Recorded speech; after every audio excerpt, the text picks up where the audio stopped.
Let's talk about a more difficult topic. I've talked about intuition, how important it is to follow your intuition, to clarify your intuition. But the difficult topic is, could your intuition be wrong? What if you decide you want to follow your intuition, and then you get some impulse from inside yourself, you feel this is really your intuition showing you you should do this, and then the consequences turn out to not be what you hoped for, not be desirable, perhaps even disastrous or difficult. What then? How do you deal with that? So, in order to demonstrate how I have dealt with this, let me just go back to my first spiritual movement. So here I am, I'm 18 years old, I moved away from my parents, I live near the university where I'm studying, and I just happened to walk into a bookstore and I find this used book called Autobiography of a Yogi. So my intuition tells me, buy the book. I buy it, I spent the whole weekend reading it, and it's really very transformative for me because I realized that what I had sensed intuitively all of my childhood and youth was correct. For thousands of years there are people who had a spiritual path, they've been following this spiritual path, and this is what I had sensed, that there had to be an alternative to ordinary living. Now, about the same time, I meet some people at university. They're into this spiritual movement, not the same that was talked about in the book, because that one, the one from the book didn't have any local chapters, but the one that these people were into was very popular at the time, had a lot of members. And so I intuitively feel prompted to join this movement. And as I've said before, after a couple of years I get disappointed. I realize this wasn't what I had expected. And so I and a lot of other people at the same time leave the movement. And my outer reaction with my outer mind was, I'm never again going to be involved with a spiritual movement. But behind that was a deeper psychological reaction. It wasn't really that I was so angry at this spiritual movement or that I felt it was so bad, but the real disturbing reaction I had was that in my outer mind I was seriously considering, was my intuition wrong? Because I knew my intuition had told me or shown me I should join that movement. And now that I had decided it was not a true or real movement, I felt my intuition must have been wrong. And so it actually took me years to resolve that. As I said, after a couple of years I did find another spiritual teaching and I joined another spiritual movement, but it still took me years to resolve this dilemma. Was my intuition wrong for guiding me to that first spiritual movement? And the way I eventually resolved it was by realizing that I had had an intuitive impulse to join that movement. But then after I joined that movement, my outer mind imposed a certain interpretation on the movement and on myself as a spiritual student following the spiritual path. So my outer mind had set up a certain expectation for how this movement should be. In other words, if this movement was what it claimed to be, a genuine spiritual movement that had a very high spiritual teaching and a very high, very efficient meditation technique, then all of the people in the movement should be perfect and the leader should be perfect. And by the way, I should have become perfect by walking through the door. And I had a breakthrough that made me realize how immature that expectation was. And it actually came in my second spiritual movement. My second spiritual movement was headquartered in the United States, and after a couple of years of being members of the organization, my wife and I decided to move to the headquarters in the United States, and we came there, and it was actually a very shocking experience for both of us because, again, it was kind of different from what we had expected. And so one day I was sitting there and I was thinking, what's going on? I mean, how can I deal with this situation? And intuitively, I received this insight that when I walked through the door of the headquarters, there wasn't a big garbage can with a sign that said, "Leave your ego here." So that meant that I had taken my ego with me when I walked through the door, and I realized probably everybody else did the same. So I couldn't really expect that people had become ego-free by walking through the door.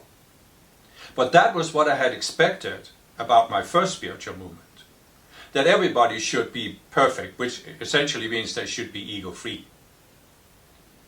But how do we become ego-free just by joining a spiritual organization? It isn't a realistic expectation. However, here's what I will say. The first spiritual movement, actually, it didn't say this directly, but the culture of the movement was that by walking through the door, you had practically become ego-free. Because the fact that you had found this high movement showed that you were an advanced spiritual student. So there was an expectation created in the movement, and my outer mind, my ego, really took that culture and built this expectation that everybody should be perfect human beings. And when it turned out that there were some people who weren't very perfect human beings, or were actually playing some typical power plays that you find everywhere in society, I got disappointed. Now, in retrospect, that was also unrealistic because, as I said, these power plays, they're just ego games, and they're found everywhere in society. But what I expected in my first spiritual movement was that even though they're found everywhere else in society, they shouldn't be found in a spiritual movement. And that's, of course, an unrealistic expectation. So, back to my intuition. I very clearly felt my intuition had told me, not in words of course, but it has told me, join this movement. My outer mind had then imposed an interpretation on that whole experience, how that experience should be.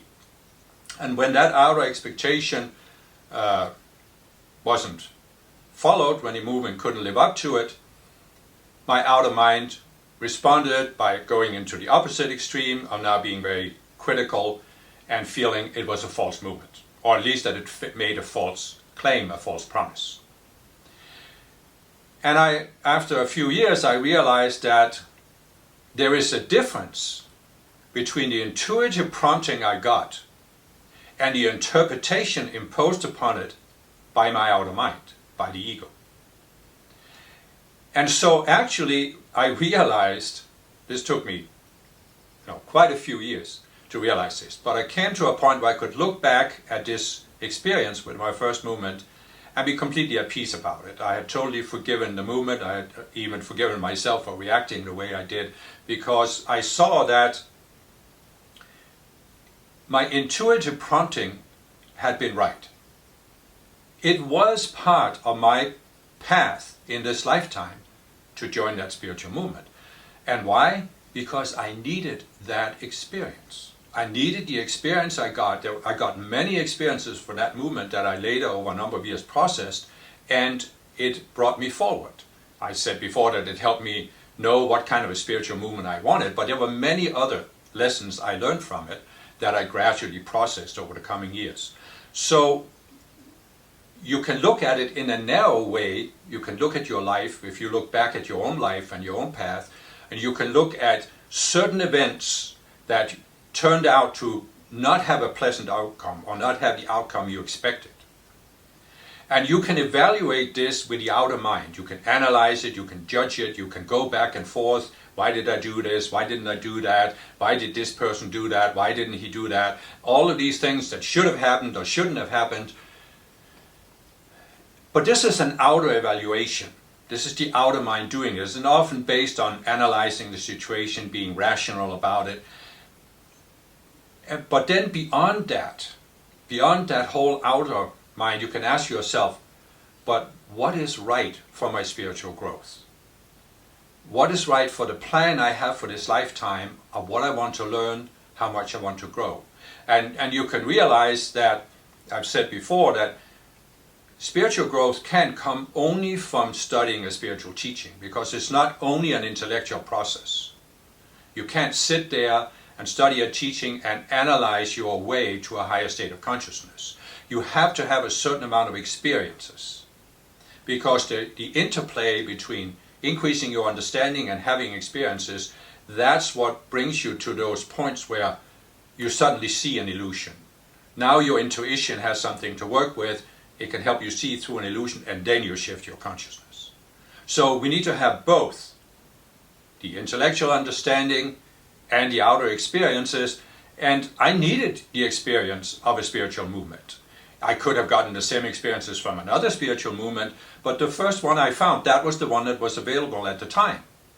And it was right for me to be in that movement.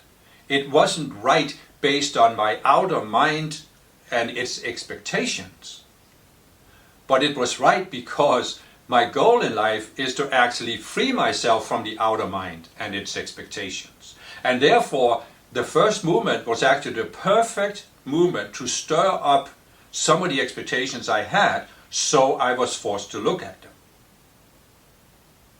So you see, from that perspective, it was right for me to go into that movement, and my intuition had been right.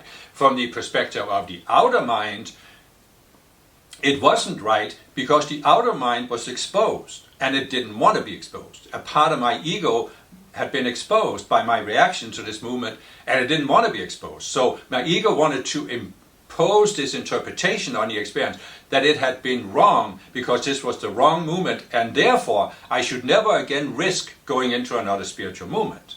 That's essentially the ego saying, I want to keep hiding, and I know if you go into another spiritual movement, I'm going to be exposed, so don't do that. Just stay where you are. And you really have to come to this point. It's a very important breakthrough when you come to this point where you realize there's a distinct difference between what your outer mind and your ego is telling you to do and what your intuition is telling you, or rather showing you to do. So how do you tell the difference? How do you tell the difference? Because there's a popular saying that intuition is the still small voice within. So in other words, intuition is something coming from inside yourself, as opposed to other people or even a spiritual guru telling you what to do. But your ego is also inside yourself. Your outer mind is also inside yourself. So you have to come to that recognition that we have two inner voices. Well, we can actually have many more because the ego can take on many different voices. But there are two kinds of inner voices. There's the one that is the intuition, and then there's the one that's the ego. And as I've said, the ego, when you step onto the spiritual path, you start educating your ego in how to hide from you, how to camouflage itself and appear spiritual. So the ego can actually take on the appearance of intuition, the still small voice within. So how do you tell the difference? How do you know? Well, first of all, you have to realize you don't always know, because you will make mistakes. There will be times where you're listening to your ego, you're thinking it, or you think it's your intuition. And that's part of the growth process as well. Because you can say that one of the essential elements of the spiritual path is to increase your ability to discern. Not judge with the outer mind, but to discern. What is the intuition? What is the ego trying to pretend it's intuition? And that discernment is something you can only build gradually. And in order to build it, you have to make some mistakes. I can look back and I can say there were several times where I thought this was my intuition telling me something, but in retrospect, it was just my ego. But by seeing this, by being willing to look at this, I increased my discernment, my ability to discern between what is really the intuition and what is the ego. If I had not been willing to look at this, and I have known people on the path who believe my intuition was always right, and they refused to look at that they could have been wrong, that perhaps this wasn't their intuition, this was their ego who was camouflaging itself, then you don't learn. How can you learn? So you have to accept this. As I've said in a previous video, we who are spiritual people today, we are forerunners. We are the ones who are helping to pull our secular materialistic societies into a more spiritual approach to life. And we have to experiment. We are the experimenters. So we have to learn. But also for our own growth, we have to be willing to experiment and allow ourselves to make mistakes and recognize those mistakes and learn from them. So I've given some hints in the previous talks about intuition, where I said that the most important condition for getting good intuition is to be neutral about the topic, or neutral in general about life. But that's something that's very difficult to attain when you're new on the spiritual path. It took me, I don't know, 30, 40 years before I was starting to be more neutral about life in general. So in the first many years on the spiritual path, I was not neutral about life. I had certain needs, and I'll talk about those in one of the coming videos. So, but we can at least strive to be neutral about a specific topic. We can look at this topic and say, am I neutral about it? Do I have some kind of prejudices, some preconceived opinions about what should or shouldn't be true? And I had an example, the 2020 US election. I had a couple of people I have known for a long time. They were also on the spiritual path, or are on the spiritual path, and they had a very strong opinion about the election, and they were very persistent in trying to persuade me that I was wrong for not sharing their opinion. I wasn't actually trying to talk them out of not having that opinion. I was just asking them, why are you so attached to this? Why is this so important to you? But they kept insisting that I should believe what they were believing. And they actually claimed that this was their intuition. This was their Christ discernment that gave them this view of the election. Again, I'm not even going to talk about what it is, because it's not a matter. The topic here is not the election. The topic is intuition. So what I would say about these people was that I could very clearly sense that they were not neutral about the topic. They had a very strong opinion about what should or shouldn't have happened. And whereas me, I could see myself, I was much more neutral. In fact, I wasn't really concerned about it. I don't live in the United States anymore. I lived in the States for 22 years, but I don't live there now, so it wasn't that important for me who was president. So, but the thing is, these people were absolutely sure, and they probably are to this day, that their view of this topic was based on their intuition, their discernment. And I'm not here to say they're wrong, it's not about that. But the topic is, how do you improve your intuition? If you have a situation where you have a particular outer viewpoint and you are sure that it's your intuition that has shown you that this viewpoint is right, what do you do? What can you do in that situation? Well, what I do myself is very simple. And this is something that, again, it took me many years to get to that point, but it goes in with what I said earlier about the Buddha and him being non-attached. And that's why when the demon Samara came to him and tried to pull him into reacting, because of his non-attachment, they couldn't pull him in. So this is one measure I've had actually for many years. Am I attached? And so this is what you can look at. Are you attached to this particular opinion?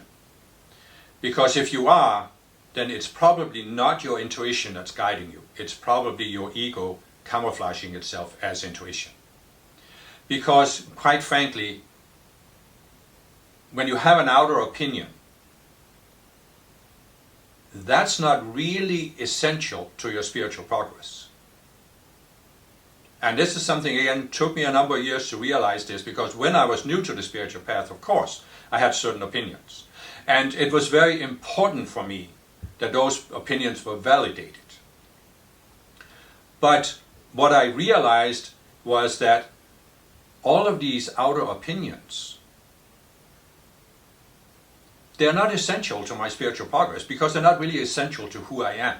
If I'm a spiritual person, if I really want to make spiritual progress, it isn't going to happen by validating these outer opinions. It's actually going to happen by me rising myself above these outer opinions, and especially these polarizing opinions. I talk about this with the Buddha and the pairs, and how he talked about the middle way, which really is that we raise ourselves above the level of consciousness where these polarized extremes are important, where we are pulled towards one or the other. And So I realized that outer opinions about worldly matters, they're not essential to my spiritual path. There's actually an interesting statement made by Jesus where he says to someone, "What is that to thee? Follow thou me." And that statement hit me many years ago, 25 years ago, and I realized that there's something there. Because in any situation, there's always your higher self or your spiritual teachers that are trying to pull you higher. And then there's the ego that's trying to either pull you low or at least keep you where you're at. And the ego does this by pulling you into, as I said, being immersed in a particular situation. So in other words, these people that were very persistent about the US election, they were immersed in that situation. They were totally overshadowed by it. It was all important for them. But the spiritual teacher, your higher self, they're trying to pull you beyond this. They're trying to pull you up to take the next step up on the path. And how do you do that? By letting go of an illusion. But you can only let go of the illusion if you're willing to look at it. And when you're completely immersed in having an outer opinion validated, well, you can't look at, is there an illusion behind this? Why am I so attached? Do I have an illusion that's making me attached? That has nothing to do with the outer situation. You see what I'm saying? A very important breakthrough on the spiritual path is when you realize it's not about the outer things. It's about the inner growth, raising my consciousness, seeing an illusion. That's what's important. And therefore, if I'm serious about spiritual progress, I'm always listening for the inner teacher, the intuition that says, this is what's real, not the outer things. And I'm always alert to the voice of the ego that will try to pull me into being immersed in these outer things. So this is a very important step or breakthrough about intuition. But I wanted to take another step. I just want to give you a tool that's actually, it seems like a very simple tool, but it's quite profound. So just to give you a little background. Okay, we as spiritual people, we are open to the fact that everything is energy, and there are other levels of energy beyond the material world. I've talked about the emotional, mental, and identity minds. And basically we can say that your outer personality, your ego, resides in your emotional, mental, and identity minds. So there are structures there, there are attachments to opinions, there are certain beliefs there, and the ego is always trying to pull you into that. And intuition is when the conscious self steps outside the contents of these three higher minds, and now you are open to an impulse that comes from your higher self or from your spiritual teachers. That's real intuition. The trouble we're having is that, especially in the beginning on the spiritual path, we are still so enmeshed with the outer personality. Our sense of self, the conscious self, is still so identified with the outer personality. I use the analogy we're wearing colored glasses. You pull the glasses down, you look at reality, that's your intuition, but you put them right back up. And now you're interpreting what you saw through the outer mind. And this is what often happens to us, especially in the beginning stages of the spiritual path. We have some momentary intuitive flash, but we are interpreting it with the outer mind. And that's why we can be convinced that our intuition told us this, because we can't quite distinguish between the interpretation and the actual experience. But what I was going to say here, I got sidetracked. Why are we on the spiritual path? I said it's because we're open-minded, but we could also say it's because we're sensitive, and we're actually sensitive to energy. Most people I met on the spiritual path are more sensitive to energy and vibration than the average person. Just to give you a very simple example, I can say to you, why did you do that? Or I can say to you, why did you do that? And obviously the words are the same, but the vibration is different. The energy behind the words is different. So we all can read vibration, everybody can. But as spiritual people, we are usually more sensitive, or we can at least very quickly learn to become sensitive to vibration. And there's a very simple tool you can use for increasing your sensitivity to vibration. Most spiritual people are aware that we have an energy field around our physical bodies. This is actually what I call the emotional, mental, and identity minds. That's your energy field, your aura. And most people are also aware that there are certain energy centers in that energy field. I'll talk more about that in some later talk, but there is one energy center that is here in the center of the chest. It's usually called the heart chakra. It's not right over your physical heart, it's in the center of your chest. And you can learn very quickly to tune in to your heart chakra. It's easiest if you close your eyes, but if you have a situation where you're presented with some viewpoints and you are thinking, what is right, what should I do, you can center in your heart. And the more neutral you can be, the better this is going to work. So you're not asking what's right and what's wrong. It's very important that you don't have this question in your mind, what's right and what's wrong. Because right and wrong are dualistic terms. So I know they'll create a reaction in some people. I'll talk about that in a future talk. So you don't ask what's right and wrong or true and false. You just consider, does this raise the energies or lower the energies in my heart chakra? And you can learn to do this, and you can learn to be quite good at sensing when you're presented with something. Does it raise the energies or lower the energies? And in order for this to work, you have to be aware that there's another energy center which is over the solar plexus chakra. And that chakra is often the one that brings us out of harmony, out of peace. When the solar plexus chakra is stirred up, we feel agitated. So you have to learn to sense the difference between the agitation, and that's often what comes from the ego. Not always, as I said, the ego can camouflage itself, but a lot of times the ego is trying to agitate you. You have to make a decision now. You have to have an opinion about this. But the heart chakra is very different, and you can learn to sense this. Simply, does it raise my energies? Does it lower my energies? And this can guide you in just about all situations in life. As long as you are aware that your outer mind will try to impose some kind of interpretation on it. But really, there is no interpretation here, because you're not interpreting the outer situation. Is it right or wrong? You're just evaluating, does it raise the energies? Do they go up or do they go down? And if they go down, you know there's something fishy here. There's something not quite right about this.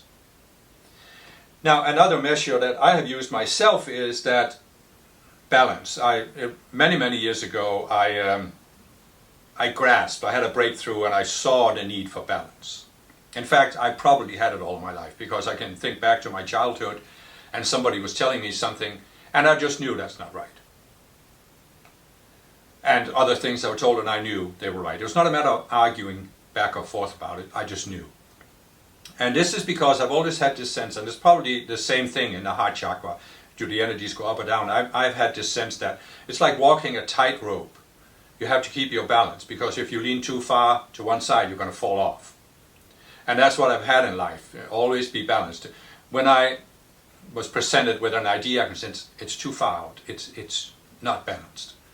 And this is something you can also use, whatever works for you. But there is this very simple measure in you. Does it raise? Does it lower? Does it pull me that way or that way? Is it balanced or not? And you can actually become incredibly good at this by sensing the vibration. I often have, in these past 20 years, in creating websites and publishing books, I've had many people write to me and ask me, what do you think about this spiritual movement or this spiritual teacher? So I've stopped answering most of these questions, because it's not really my role to tell people what to go into. But in the beginning, I would look up the website, I would start reading it, and sometimes after just reading a few paragraphs, I could have a sense. This is okay, or this is unbalanced. It lowers my energies. And then, without looking at the outer arguments presented, I could just know, this is not for me. And the same thing with an outer thing. You take a particular situation, and you just sense in your heart chakra, no, that's too much, that's too far, that's too unbalanced. Many of the conspiracy theories, I can start reading them and I can just sense, no, that's too much. Others I can say, oh, there's something here, and so forth. So this is a simple measure. So just to round this off, the working hypothesis about your intuition is that your intuition isn't wrong, but your outer mind's, your ego's interpretation of your intuitive insight very well could be. And it's important to keep in mind that when you're on the spiritual path, your goal is to raise your consciousness to higher and higher levels. And your intuition is prompting you to do that. But your outer mind is prompting you not to do that by trying to pull you in to all these outer things, being very attached to the outer things. So when you're looking at a particular topic, the outer mind always wants to define. This is the problem, this is the issue, and here's the arguments for it, and here's the arguments against it, and this argument is stronger, so this is what you should believe. Your intuition is saying, all of this is not important. What is important is that you come to see something in yourself. Some reactionary pattern you have, some illusion you have, some attachment, and you become free of that. And if you keep that dynamic in mind, then you will be much better at reading the vibration of something. Is it higher? Is it lower? Is it too unbalanced? Is it more balanced? And so forth. Because keep in mind this, you're walking the middle way, right? And there are always two extremes trying to pull you in. But you are walking not the midpoint between the two extremes, but you are walking the path that leads you beyond the extremes. And in order to do that, you have to stay balanced. If you're pulled towards one extreme, that's a detour. If you're pulled towards the other extreme, that's a detour. So you have to stay in this balance where you are not pulled into these extreme reactions, being attached to things in the outer world, and that's how you make the fastest progress on the spiritual path.